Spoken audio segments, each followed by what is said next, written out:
Lizzo has one of the most fascinating celebrity stories because her rise to fame and her fall happened incredibly quickly.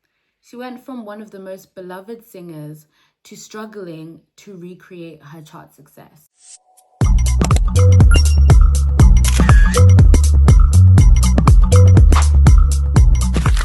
Hi guys, welcome back to my YouTube channel. Today we're going to be talking about Lizzo and we're going to be doing a deep dive on that. If you enjoy my content, please subscribe and leave a like down below.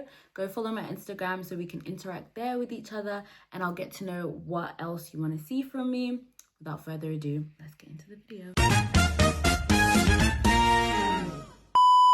Melissa, later known as Lizzo, started playing the classical flute at the age of 10, and she loved Beyonce, Missy Elliott, and gospel music. And she actually started rapping as a teenager.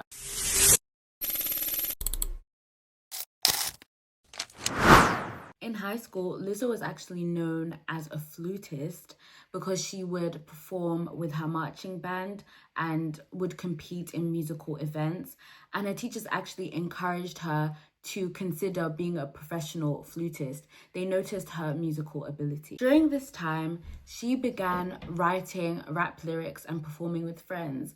And she actually decided to form a rap group with her friends called Cornrow Click, and they would perform together. And this was her first time actually experiencing writing her own original music instead of performing someone else's artwork. Lizzo moved on to attend the University of Houston and studied classical flute. So at this point, it was looking like her career in being a professional flutist was more realistic than her becoming a pop star. So as we can see, through Lizzo's childhood to this current point that we are narrating, I feel like with most artists this happens. They have this kind of underlying passion for music, but they're told that it's not realistic, and they go on with their lives and they finally get a breaking point or a push where they get to express themselves, and that's when they're finally noticed.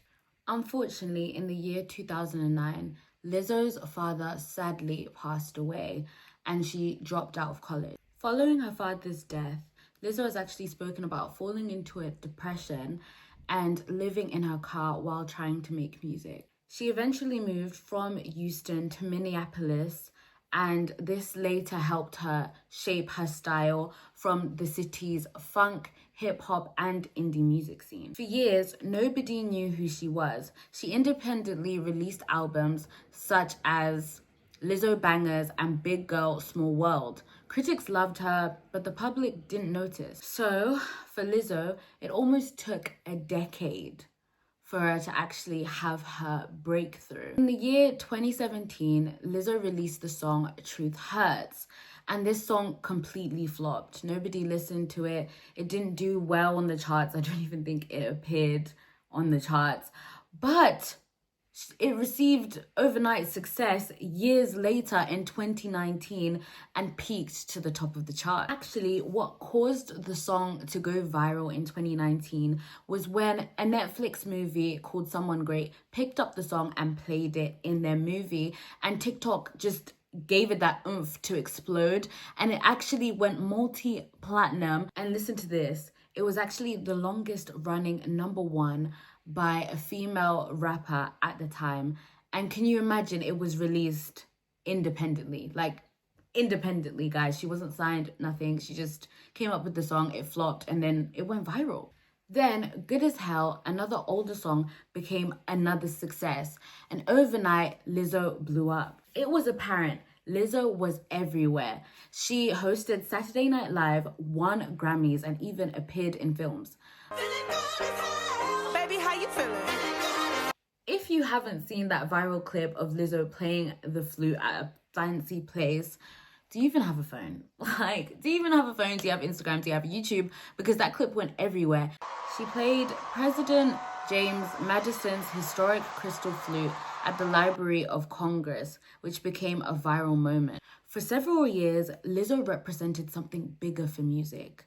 Not just the music, but she challenged beauty standards. So, as we have talked about in my previous videos, go check them out. We've talked about how sometimes looks can back up your musical success. You know, for example, we spoke about Chris Brown and how he's obviously a talented individual, but he really had the look to him. You know, he was a light-skinned man, athletic build, dancing all over the stage. But for Lizzo, she has a much more bigger physique, and I feel like other women who looked like her, who had been scrutinized for the way that they presented themselves, just felt like they couldn't express themselves fully. And Lizzo would wear these revealing outfits on stage, and she'd sing and she'd dance and do all these things other artists could do, but she just took a different form. And I think that positivity and that confidence really did uphold a little demographic that felt unincluded in the past. Despite public backlash and criticism, she encouraged her fans to love their bodies no matter their size. Interestingly, Lizzo told people that she does not consider herself a body positivity activist, but actually corrected people and said body neutrality. She argued that her body and her weight shouldn't be political and it should just simply exist.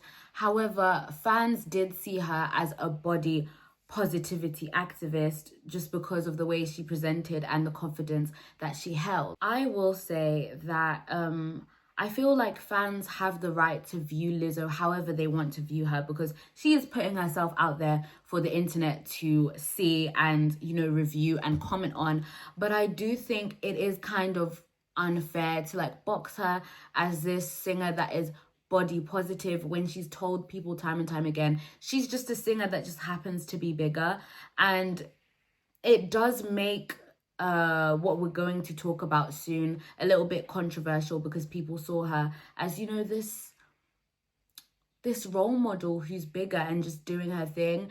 And I think it's just, you know, a little bit unfair, and the whole concept is a little bit wishy-washy. So you guys cannot tell me that I'm reaching when I say the internet had an obsession with her weight. Almost every photo of Lizzo went viral online, generating comments about her weight and how she looks, and people even accused her of promoting obesity. Her supporters did argue that society just simply wasn't comfortable with the fact that there was a confident plus-size Black woman in the music industry. And on top of that, I really think that it did hurt some people's feelings that she was also doing numbers. Like, it's a Black woman, first of all, in, like, you know, dominating pop charts as well. Like, you don't see that every day. And on top of that, she's plus size. So I think everyone was just like, wait, what's going on? And you know, Hollywood, they do really glorify skinny culture. So when they saw this, they were like, what's going on here? Doctors also entered the conversation, saying that it wasn't productive to discuss Lizzo's health based on her appearance alone, which I totally understand. Like, you shouldn't debate someone's health just based on the way that they look.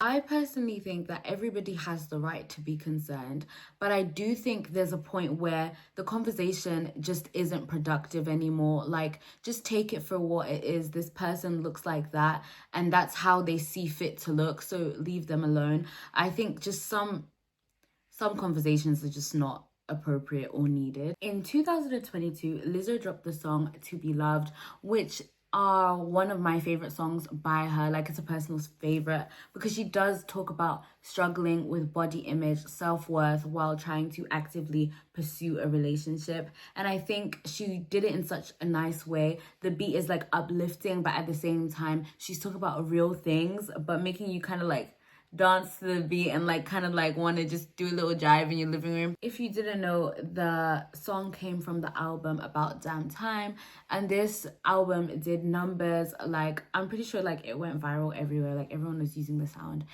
In 2023, Lizzo released the song Special featuring SZA. This song did good, but did not receive the same commercial success as her other hits did. And in later months of the same year, Lizzo released the song Pink that was part of the Barbie soundtrack. It charted in several countries, but didn't do like her other hits did. So, as we have spoken about previously, she was the face of female self-empowerment.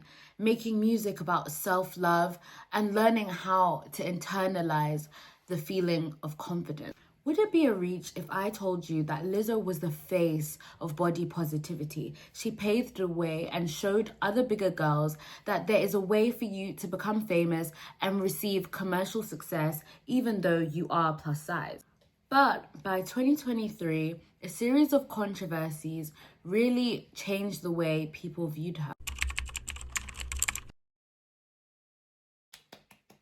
Congratulations to you, you have made it to the scandal section.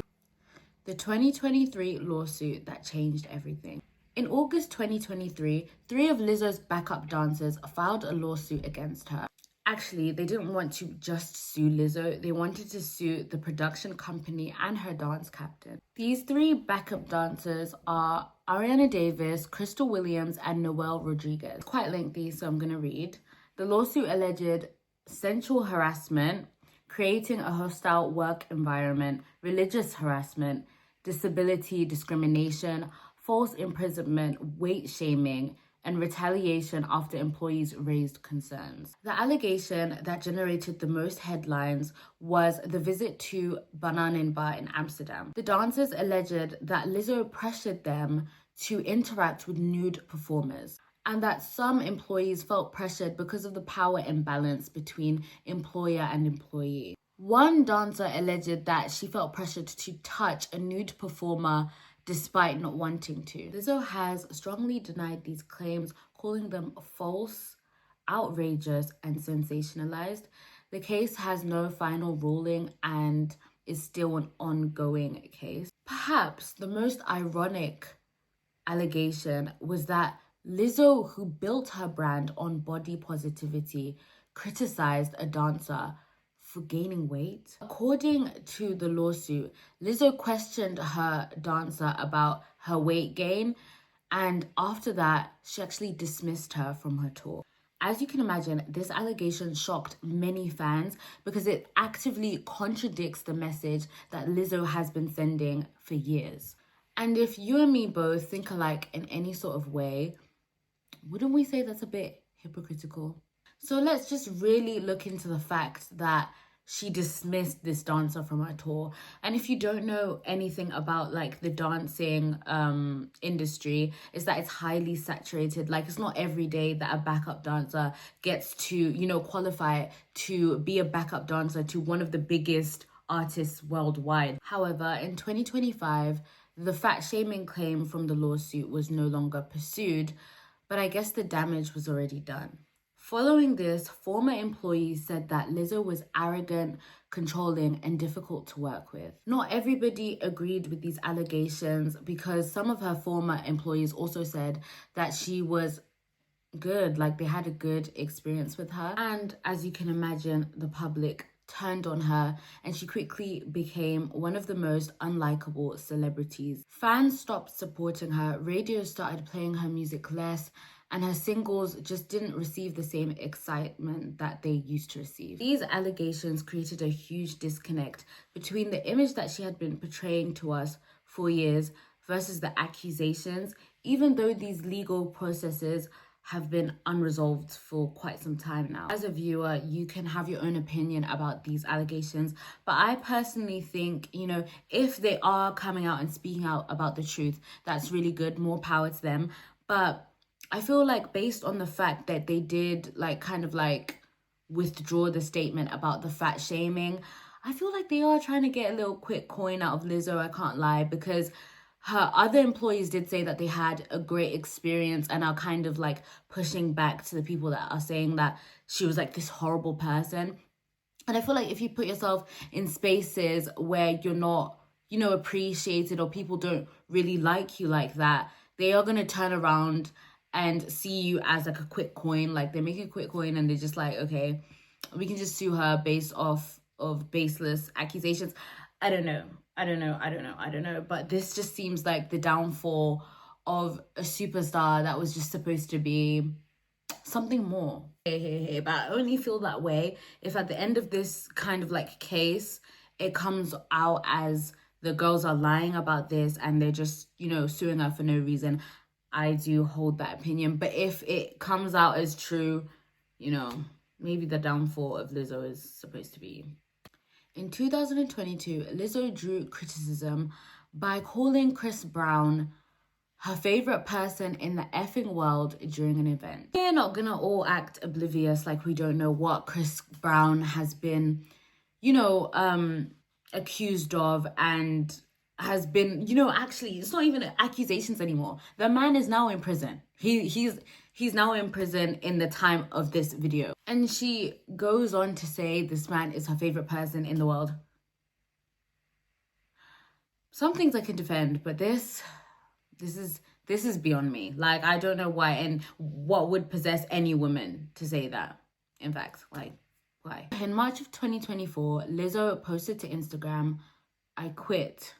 And many fans saw this as her retiring from music, but she later did clarify that it wasn't actually her leaving the music industry. It was just her saying, quitting giving any negative energy attention. Fans saw this as how the negative backlash from, all her past controversies was actually affecting her, and she was just kind of letting it out, I guess. So before we get into what she's doing now and her album reviews for her recent release, I will say that she is an artist that has multiple Grammys, and she has millions of monthly listeners, so you cannot say that she did not have a huge impact in the music industry and she wasn't a whole moment, because that would be simply false.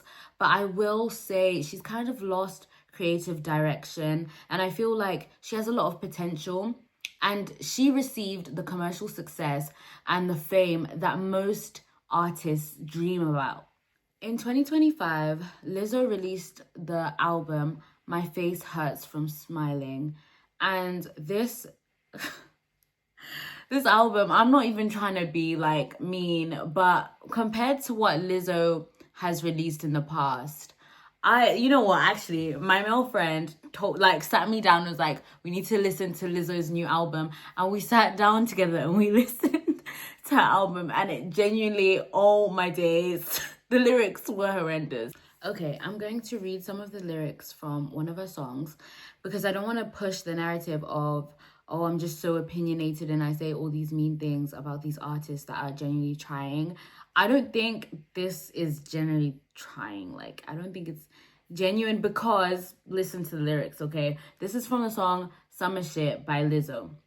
And it says, "I'm so poppin', I can twerk and do a TED Talk. And all I talked about was twerking in my TED Talk, right?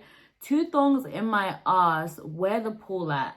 Lexo just hit up my phone, where was you at?"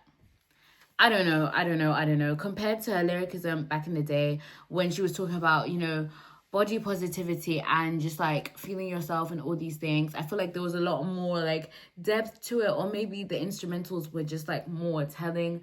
I'm not quite sure, but here it just looked like she was just smoking some grass and was like, hey, and just released it. So just to support my point a bit further, I'm going to play this. Ooh, oh my God. From my album. Weird bitches. I'm scared. Spooky. Yeah. If you're looking for a sign, cut them. So it's safe to say she played in our faces? Is it safe for me to say that she played in our faces? Because I was actually expecting something to come out of Lizzo, and I'm not saying that we should box her into this, self-love, inspiration, body positive, icon. I'm not saying that. Like, I'm not saying that at all. I'm just saying, can you produce something that we can listen to? No. You missed the plot. Sorry, no. Just that? No. Not for me. Maybe for someone out there, but I kind of agree with the critics on this one. There wasn't really much vision here. I don't know the sense of the vision. You don't have future here. You don't have future. You can never make it. And in 2026, Lizzo released the album BITCH, right? And this album was slightly better than the last one. I will say that it's much better. I feel like this one was a little bit easier to listen to. Like, I was kind of like bopping my head a little bit, but it's not what I'm used to. And in no way am I trying to box her, as I've said before. Like, she has the freedom to, like, you know, go into something else if she wants to. But I don't know. The sales aren't doing too great either. And she hasn't even made it to the Billboard 200. You know, and it's not fair to like read a lot of artists like numbers and then just be like, oh, they're flopping because they're not doing numbers. That's really unfair, because sometimes people don't have the numbers, but they have the, you know, the quality of the music to back it up. Like, how many underground artists are there that are really, you know, making movement and seeing traction just on the underground scene? Like, it happens like that all the time.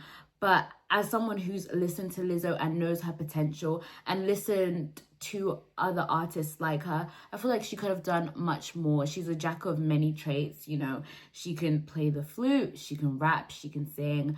I think she's quite good at dancing. She's quite decent at that. She's got a lot on her plate as well. So yeah. So I have to talk about this controversy, because there's no way I'm going to make a whole video on Lizzo and not address the elephant in the room, which was her losing weight, right? Over the years, Lizzo has noticeably lost a bunch of weight, and she did say that she started focusing on her health after dropping down into a depression after the recent scandal. I'm guessing this is the lawsuit that were coming up, like the lawsuits and the accusations and stuff like that. So she did lose weight. I don't want to make it like a thing where we talk and discuss about people's looks on this channel, because I feel like a lot of people have, you know, they receive a lot of scrutiny for the way that they look like they can't even control it. Like, no matter what she does, people are going to criticize her. When she was overweight, the tabloids were there. Oh my gosh, she's obese. She looks like that. She looks like that. And she loses it. And the whole internet is like, why did she do that? Like, she was a whole icon on body positivity. And no, I get it. If she is this thing that embodies, you know, confidence and being yourself, even though you don't look like the next person, I'm all for it. But then to box someone in and be like, because I was introduced to you as this specific person in this specific body, you have to stay in it forever. I don't think that should be the case. I feel like humans, you know, we're not built to stay the same. We're always in like an evolving state. You weren't the same person you were last year. Your body might not be the same as it was last year. So let's not make it kind of like this culture and this ongoing discussion about the way people look, their weight, whether it's surgeries and all these different things. I feel like it shouldn't be a topic. And I feel like some things are just highly inappropriate to discuss. Lizzo's story isn't just about music, but it's about how public perception can change in the era of social media. She became a global symbol for self-love, confidence, and empowerment, only to be faced with allegations that changed the very image that made her famous. Lizzo's story is still being written today. The legal cases are ongoing, but her career continues. So the question is, does this mark the beginning of a comeback or a permanent shift to lower level commercial success? And that's it, guys. I hope you enjoyed the video. Please go follow my Instagram so that we can interact over there, so you can ask for me to cover certain celebrities. I don't mind whatever genre. It can be hip hop, pop, Afro beats, literally anything. I'll cover it. So go follow me over there so we can talk, and I'll see you in my next video. Bye.